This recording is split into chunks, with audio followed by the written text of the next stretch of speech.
மஞ்சள், தாலி, குங்குமம் அப்படின்றதெல்லாம் தமிழ் சினிமாவில் பிரிக்கவே முடியாதவை.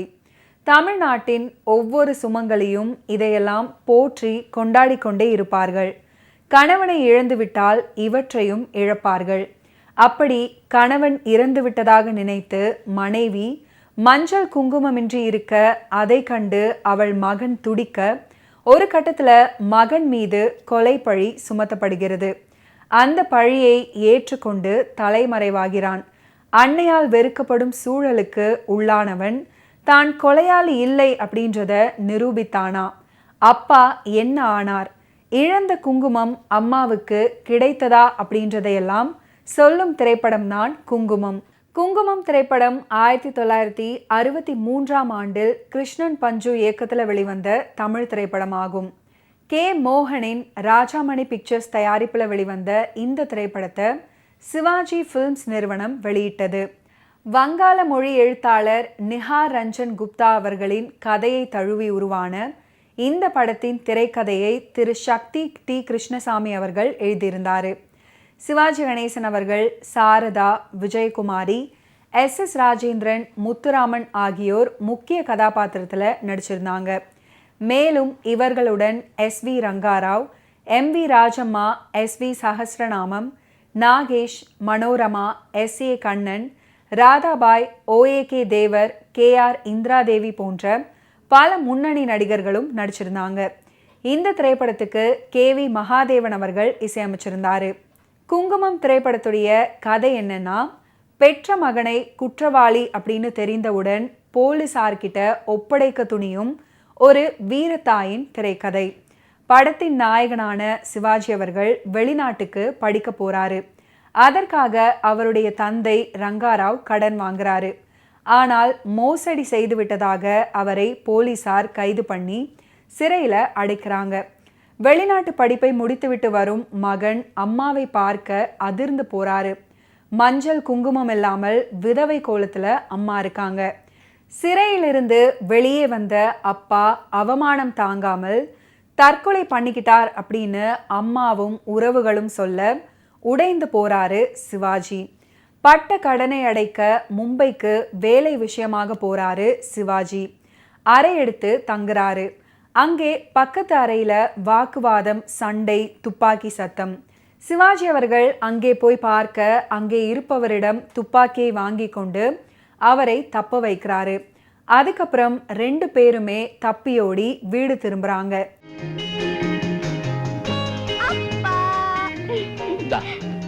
உனக்கு ஜாக்கெட் மணி. என்னப்பா ஜாக்கெட் மணி? பையனா இருந்தா பாக்கெட் மணி, நீ பொம்பளை ஜாக்கெட் மணி. அம்மா அம்மா அம்மா அம்மா அம்மா அம்மா, பிக்னிக் போறதுக்கு பணம் கேட்டேனே. கொடுக்காதே பணம் கொடுக்காதே, செல்லம் கொடுக்காதே, கண்டிச்சு வாழ. அம்மா, எனக்கு ஒரு 100 ரூபாய் கொடு. எதுக்கு? எதுக்கு? யாருக்கு கொடுக்கறதுக்கு? பணத்தை யாருக்காவது ஐயோ பாவம்னு தர்மம் பண்ணிட்டு வருவீங்க. நான் தரமாட்டேன். கொடுக்காதேமா, கொடுக்காதே. அப்பாவுக்கு பணமும் கொடுக்காதே, செல்லமும் கொடுக்காதே, கண்டிச்சு வை. என்னடி 2 பொம்பளைங்களும் சேர்ந்து கலாடா பண்றீங்க? உங்க நன்மைக்கு அதான் சொல்றேன். இறக்கப்பட்டு பணத்தை யாருக்காவது கொடுத்துருவீங்க. நீ இப்படி பேசும்போதெல்லாம் எனக்கு வேதனையா இருக்கு. ஐயோ, நீங்க அப்பாவி ஏமாளின்னு சொல்றதெல்லாம் உங்களை வேதனைப்படுத்துறதுக்காக சொல்லலைங்க. என்னுடைய வேதனைக்கு காரணமே நீ இப்படி பேசுறது தானே. நீ என் மேல வச்சிருக்க ஒரு அசைக்க முடியாத நம்பிக்கை. அம்மா நம்பாத, அப்பா சோப் போடுறாரு, உன்கிட்ட இருந்து பணம் பறிக்க பாக்குறாரு, நம்பாத. நீ சும்மா இருடி, இருங்க நான் பணம் தரேன். ஜாக்கெட் பண்ணி சொல்லிடுமா? என் மகன் கொலையாளியா அப்படின்னு அம்மா வெறுக்கிறாங்க. வீட்டை விட்டு ஓடுறாரு. முறை பெண் விஜயகுமாரி மட்டும் சிவாஜி அவர்களுக்கு ஆதரவு தர்றாங்க. அதே சமயம் ஒவ்வொரு வேடமாக போட்டுக்கொண்டு அங்கும் இங்கும் அலைகிறாரு சிவாஜி அவர்கள். போலீஸ் இன்ஸ்பெக்டர் கேரக்டர்ல எஸ்.எஸ்.ஆர். அவர்கள் நடிச்சிருப்பாரு. அவரின் உறவினர் நீதிபதி சஹஸ்ரநாமம். நீதிபதியின் மகள் சாரதா. 2 பேருக்குமே திருமணம் செய்ய நினைக்கிறாரு நீதிபதி. இந்த நிலையில சிவாஜி அவர்கள் டியூஷன் வாத்தியாராக சுந்தரம் அப்படின்ற தன் பெயரை காளமேகம் அப்படின்னு மாற்றிக்கொண்டு நீதிபதி வீட்டுக்கு போறாரு. அங்கேயே குடியும் இருக்கிறாரு. சாரதாவுக்கு கொஞ்சம் கொஞ்சமாக விஷயம் தெரிய வருது. கொலை செய்துவிட்டு தப்பியோடு செய்தவரை இங்கே பார்க்கிறாங்க. விஜயகுமாரி அடிக்கடி சந்தித்து வீட்டுக்கு வர சொல்லி கேட்கிறாங்க. ஆனா அவரின் கூட்டாளி ஓஏகே தேவர் அவரை விட மறுக்கிறாரு. கொலை செய்ததை சொல்லியே மிரட்டவும் செய்கிறாரு.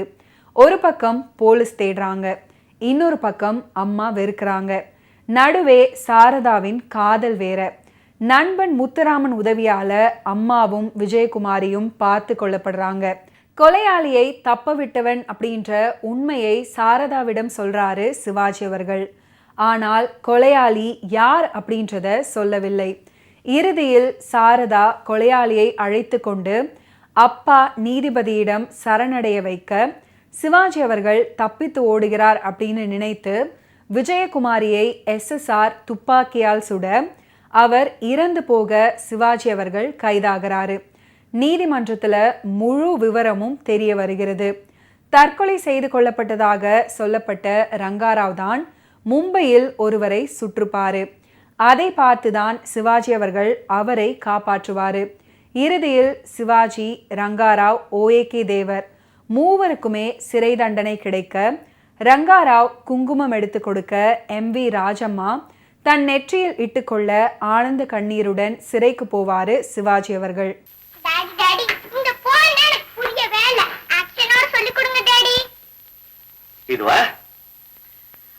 I am a little teapot. I am a little teapot. Short. Short. And stout. And stout. Here is my handle. Here is my handle. And here is my spout. And here is my spout.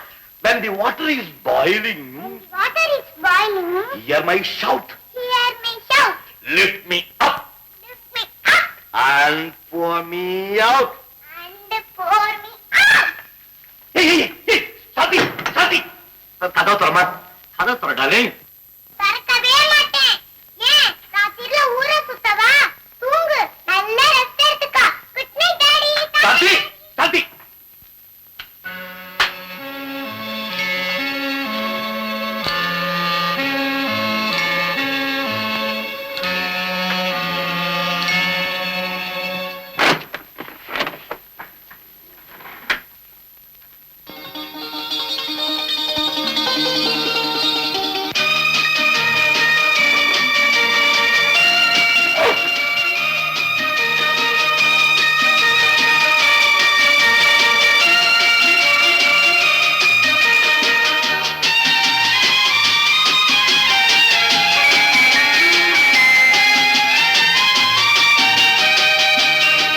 நீங்களா?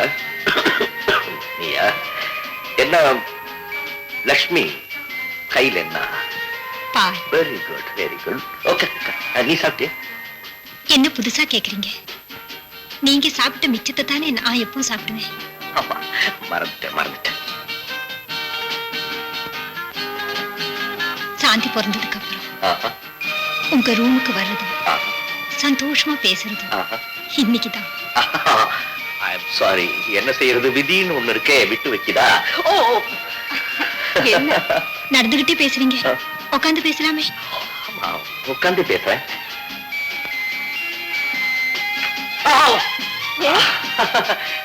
சாந்தி இந்த poem தெரியலன்னு சொன்னா போய் சொல்லி கொடுத்துட்டு வந்துடுறேன். சாந்தி நேரம் தூங்கி இருப்பா. ஆமாமா, சாந்தி தூங்கிருப்பா. நான் ஒரு ஃபூல், எல்லாத்தையுமே மறந்துடுறேன். அம்மாவுக்கு கால்ல மருந்து போட்டு மசாஜ் பண்ண மறந்துட்டேன். அவங்க ஏதாவது தப்பா நினைச்சுக்குவாங்க. நான் போய் படிச்சுக்கிட்டே இருக்கேன். 1 minute. ஓகே. குங்குமம் திரைப்படத்துக்கு KV மகாதேவன் அவர்கள் இசையமைச்சிருந்தாரு. படத்துல கண்ணதாசன் உட்பட 4 கவிஞர்கள் பாடல் எழுதியிருந்தாங்க. இந்த படத்தில் வரும் சின்னஞ்சிறிய வண்ணப்பறவை அப்படின்ற பாடல் இன்றும் ரசிகர்கள் மத்தியில் நல்ல வரவேற்பை பெற்று வருகிறது. மாறு வேடத்தில் அலைந்து கொண்டிருக்கும் சிவாஜி அவர்கள் தமிழ் பண்டிதர் வேடத்துல சாரதா வீட்டுக்கு வருவாரு. அந்த சமயத்துல சாரதா ஒரு கச்சேரியில பாடிக்கொண்டிருக்கும் போது பாதியில் அவருக்கு பாடல் மறந்து போகும். இதை கவனிக்கும் சிவாஜி அவர்கள் அவருடன் இணைந்து அந்த பாடலை பாடி முடித்து வைத்திருப்பாரு. சந்தானம் ஹீரோவாக நடித்த கண்ணா லட்டு தின்ன ஆசையா அப்படின்ற படத்துல கூட இந்த பாடல் வரும். TM சௌந்தரராஜன், P சுசீலா பாடிய இந்த பாடல் பெரிய ஹிட் பாடலாக அமைந்த நிலையில் இன்றைய திரைப்படங்கள்லையும் அதிகம் பயன்படுத்தப்பட்டு வருகிறது. அதே சமயம் இந்த பாடலை முதலில் பாடியவர் சீர்காழி கோவிந்தராஜன். அவர் பாடியதை கேட்ட எம்ஜிஆர் அவர்கள், இந்த குரல் வேண்டாம், இந்த குரல்ல இந்த பாடல் ஒலித்தால் எனக்கு மார்க்கெட் போய்விடும், கடந்த 12 வருடங்களா டிஎம்எஸ் தான் எனக்காக பாடுறாரு, அவரை வைத்து பாட வையுங்கள் அப்படின்னு சொல்ல முதலில் ஒப்புக்கொள்ளாத இசையமைப்பாளர் KV மகாதேவன் மீண்டும் டிஎம்எஸ்ஐ வரவழைத்து இந்த பாடல் பதிவை நடத்தியிருக்கிறாரு. மனதினிலே தோன்றும் மயக்கங்கள் கோடி, அந்த மயக்கத்திலே பாடுதே ஊஞ்சலாடி, மயக்கத்திலே பாடுதே ஊஞ்சலாடி, சின்னஞ்சிறிய வண்ண பறவை என்னத்தை சொல்லுதம்மா, அது இன்னிசையோடு தன்னை மறந்து சொன்னதை சொல்லுதம்மா, சின்னஞ்சிறிய வண்ண பறவை என்னத்தை சொல்லுதம்மா. தூங்காத கண்ணென்று ஒன்று, துடிக்கின்ற சுகம் என்று ஒன்று. காதலுக்கு எப்படி ஒரு வரையறை கொடுக்கிறாரு பாருங்க. தூங்காத கண், துடிக்கின்ற சுகம். அதென்ன துடிக்கின்ற சுகம்? ஆமாம், காதலில் மட்டும்தான் வலி சுகமாயிருக்கும். அப்படியான காதல் உறக்கத்தோடு போட்டி நடத்தாமல் இருக்குமா? கேட்கும் கணந்தோறும் நம்மை எத்தனையோ வருடங்களாக வாட்டி கொண்டிருக்கின்ற ஒரு பாடல். உள்ளத்தை ஊடுருவி செல்லும் கண்ணதாசன் அவர்களை மீண்டும் மீண்டும் பேசலாம். எத்தனை வகையான வாழ்க்கைகளை, எத்தனை வகையான உணர்வுகளை, எத்தனை வகையான சூழல்களை எழுதி பார்த்திருக்கிறாரு. இந்த பாடலை TM சௌந்தரராஜன் மற்றும் P சுசிலா அவர்கள் இணைந்து அற்புதமாக பாடியிருக்கிறாங்க. முற்றாத இரவொன்றில் நான் வாட, முடியாத கதையொன்று நீ பேச, முற்றாத இரவொன்றில் நான் வாட, முடியாத கதையொன்று நீ பேச, காணாமல் உயிரொன்று சேர்ந்தாட உண்டாகும் சுவையொன்று ஒன்று, குற்றாலம் காணாமல் உயிரொன்று சேர்ந்தாட உண்டாகும் சுவையொன்று ஒன்று, தூங்காத கண்ணென்று ஒன்று.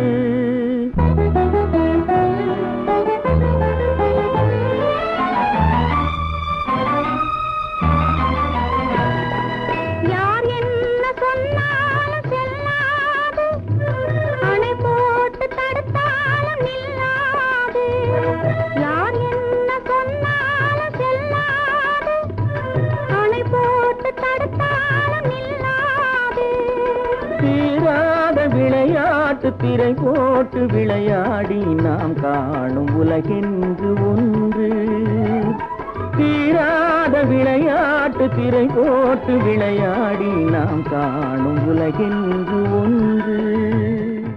1963 ஆகஸ்ட் 2ஆம் தேதி திரைப்படம் வெளியானது.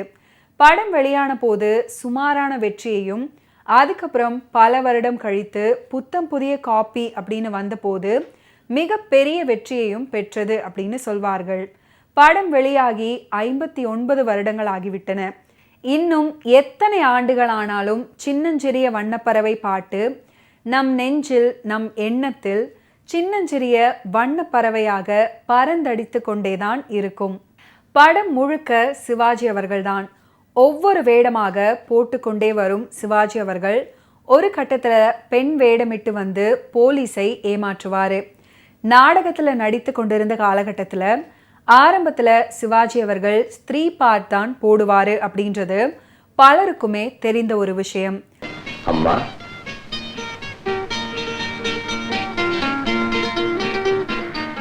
நேற்று உங்ககிட்ட நான் முட்டாள்தனமா நடந்துக்கிட்டேன், என்ன மன்னிச்சு. ஆமாமா, உன் வேதனை என்னன்னு எனக்கு நல்லா புரியுது.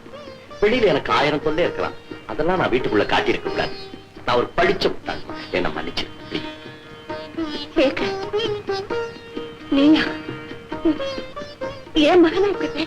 நேற்று வரைக்கும் நான் எப்படியோ, இனிமே என்னைக்கு நான் உன் மகன் தான்.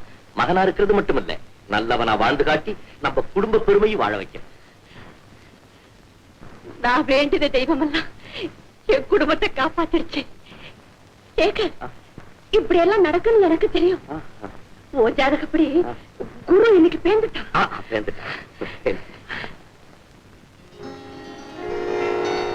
அம்மா, உனக்கு காலுக்கு தடவை நல்ல மருந்தா வாங்கிட்டு வந்திருக்கேன். இது நம்ம ஊர்ல கிடைக்காது, இம்போர்ட் பண்ணு. காலக்காத்து நானே தைச்சு விடுறேன்.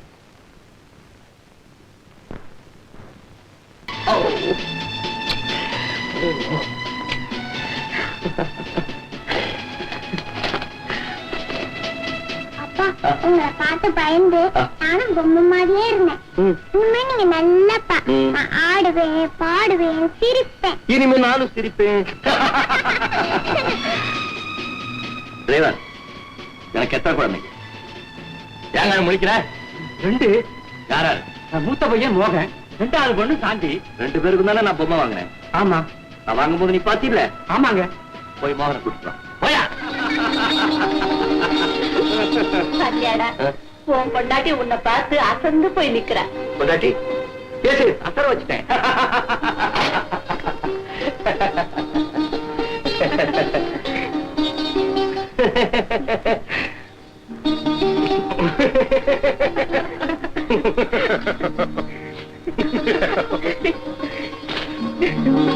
சாந்தி, நான் உனக்கு வாங்கிட்டு வந்த பொம்மைய உங்க அம்மா கிட்ட காமிச்சியா? அம்மா, இதோ அப்பா வாங்கிட்டு வந்தாரு. லட்சுமி, லட்சுமி, நீ என் பக்கத்துல இருக்கிற? லட்சுமி, இனிமே நீ எனக்கு புத்தி சொல்ல வேணாம். நான் திருந்திட்டேன், நல்லபடியா நடந்துட்டேன். நான் தினமும் கடவுள்கிட்ட இதத்தாங்க வேண்டிக்கிட்டு இருந்தேன். ஆமா, நான் சொன்ன மருந்த வாங்கிட்டு வந்தீங்களா? நீ வேற மருந்து சொன்னியா? அதான்டா இம்போர்ட் பண்ணியே அந்த மருந்து தான் சொல்றான். லட்சுமி, மருந்து வாங்கிட்டு வந்தது மட்டும் இல்லம்மா, என் கால அவனே தேய்ச்சி விட்டான். எங்க அம்மா. இப்படி கலகலப்பா இருக்க வேண்டிய குடும்பம் எப்படி எல்லாம் ஆயிடுச்சு. ஓகே வியூவர்ஸ், இன்னைக்கு நிகழ்ச்சியில் நடிகர் திலகம் சிவாஜி கணேசன் அவர்களுடைய ஃபிலிம் கெரியரில் நடந்த பல இன்ட்ரெஸ்டிங்கான விஷயங்களை நீங்கள் பார்த்து தெரிஞ்சிருப்பீங்க. மீண்டும் அடுத்தடுத்த எபிசோட்ஸில் சந்திப்போம். நன்றி, வணக்கம்.